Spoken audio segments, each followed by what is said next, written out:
If you stick around for the next 2 minutes, I'll show you how I did this. I upgraded this system from an Intermatic timer with an indexing valve to a smart irrigation system with a Hydrawise controller and valves.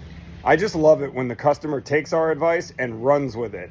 At this house, there was an Intermatic timer right there, and we told the customer that we would be able to upgrade the system. However, we needed an electrician to separate the circuits, or in fact, in this case, add a circuit. There is already a 240 volt circuit here. That disconnect you see behind me wasn't there previously, and neither was that junction box on the wall. What we needed the electrician to do was to add an additional 120 volt circuit for the controller that we're going to install here, and that 240 volt circuit back there is for the pump itself.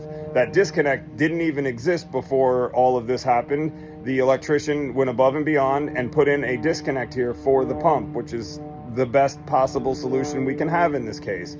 So without further ado, I'm going to go ahead and start putting this together. I'm going to get a controller on the wall, a relay. We're going to connect that little chemical pump to the relay along with the big pump, and then we're going to upgrade this indexing valve right after that. But I figured let me do the electrical work first on this one.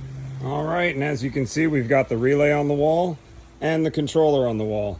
I will point out that the controller is installed a little high, but that's out of my control. The electrician put the box there, and that's where the controller has to go. The homeowner's not upset about it. Nobody's really going to go into that box anyway. It's just going to sit there and everybody's going to ignore it because it's a smart controller. The next order of business is going to be digging a big hole right here. We're going to do it nice and clean though, so when we put it all back together, it'll look pretty similar to this, with the exception of that box being in the ground for the 3 valves that are going to run this irrigation system. All right, let's get this excavated next. While the hole is growing, we're getting closer to the point where we can start plumbing in the valves and bringing our main line over to where we're going to install the valves, which will be in this hole right here. You're looking at 1 lateral line there and 2 other lateral lines here. You are looking at 1.5-inch pipe. However, each of these zones are really small and operate at less than 20 gallons a minute.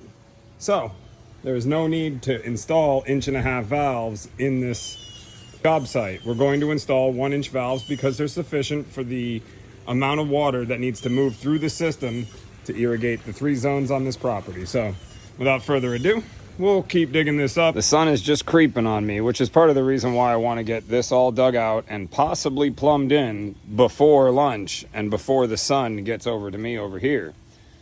Wish me luck. All right, with the last fitting installed, we are done with our plumbing. We've got all 3 valves installed. We've got the ball valve, new hose bib, the whole 9 yards is installed. We even reconnected the injection pump system, which we will have to get a longer hose for, but that's a different story. The next order of business is going to be getting a wire from the relay to the pump. Please excuse the pump. The customer will upgrade this pump in the near future. However, it's still kicking, so he's going to let it keep going.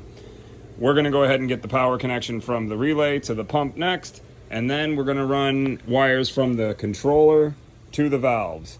We're also going to run some wires from the relay to the valves so that we can make our relay connection in the valve box and we don't have to run another conduit up the wall here. So it'll be 1 conduit going to the controller.